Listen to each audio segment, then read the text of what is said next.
কমেন্টে সবারই একটি প্রশ্ন, ঘাস না খড় কোনটি দিয়ে গরু লালন পালন করলে সবচেয়ে বেশি লাভ হয়।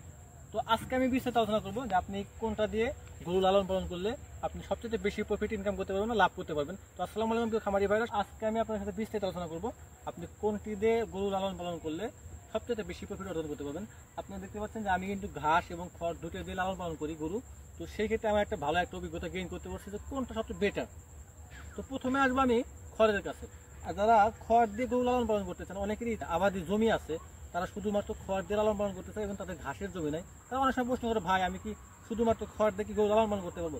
তাদেরকে আমি বলতেছি, ভাই আপনার যদি পর্যাপ্ত পরিমাণ আবাদি জমি থাকে, আপনার যদি 5 থেকে 6 বিঘা যদি ধানের জমি থাকে, এবং তাহলে কিন্তু আপনি 5-6টা কিন্তু গরু কিন্তু অনায়াসে কিন্তু লালন পালন করতে পারবেন শুধুমাত্র ঘাস ছাড়া। তবে হ্যাঁ, যদি আপনার পর্যাপ্ত পরিমাণ খড় না থাকে তাহলে ভাই ভুলেও শুধুমাত্র খড় দিয়ে গরু লালন পালন করার কথা চিন্তা করে না। কারণ দেখেন বিগত 2 মাসে 17,000 টাকা খড় কিনছি শুধুমাত্র 6টা গরুর জন্য। 17,000 টাকা, এটা কিন্তু একটা হিউজ একটা অ্যামাউন্ট। এবং আমি কিন্তু ওই সিজনের সময় কিন্তু আরও কিন্তু কাঁচা খ্যার কিনছিলাম অনেক। কারণ আমার শুধুমাত্র 3 বিঘা জমি আছে, 3 বিঘা জমিতে যে খড় আমি পাই সেটা দিয়ে 6টা গরুকে লালন পালন করা সম্ভব না। তার জন্য কিন্তু সাথে কিন্তু আমার আরও কিন্তু 20 ডিসিমাল কিন্তু এই ঘাসের জমি আছে। তারপরেও কিন্তু আমি এসে আমাকে কিন্তু 17,000 টাকার খড় কিনতে হচ্ছে। তো যাদের পর্যাপ্ত পরিমাণ জমি আছে তারা খড় দিয়ে গরু লালন পালন করতে পারেন। তবে যদি বাই চান্স আপনাকে যদি খড় কেনা লাগতে হয় তাহলে এই ভুলটা করেন না। এখন আসেন, শুধুমাত্র ঘাস দিয়ে কি গরু লালন পালন করা যাবে? হ্যাঁ, এটা অনেক ভালো।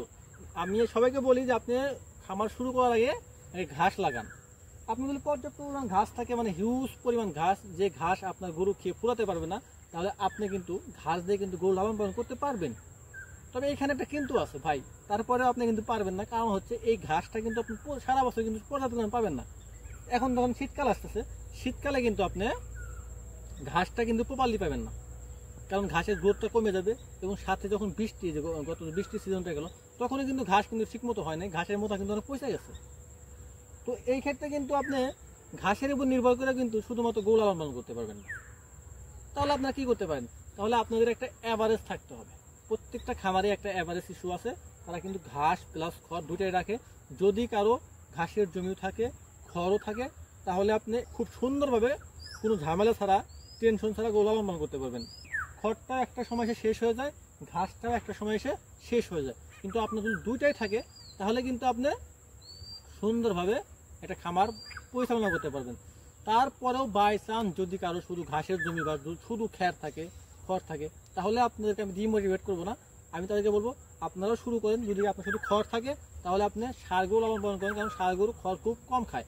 আর আপনার যদি বকনা বা গাভী থাকে তাহলে আপনি অবশ্যই ঘাসের জমি থাকলে সেটা লালন পালন করতে পারবেন। আর যে আনসিজনগুলো আছে, ওই সিজনের জন্য আপনি যদি সাইলেজ যদি ব্যবহার করতে পারেন, আশা করি আপনাদেরকে এই ঘাস বা খড় নিয়ে টেনশন করতে হবে না। আশা করি সবাই বুঝতে পারছেন। তো সবশেষ আমি এটাই বলবো, আপনার যদি পর্যাপ্ত পরিমাণ ঘাস থাকে সারা বছর তাহলে আপনি খামার চালাতে পারবেন।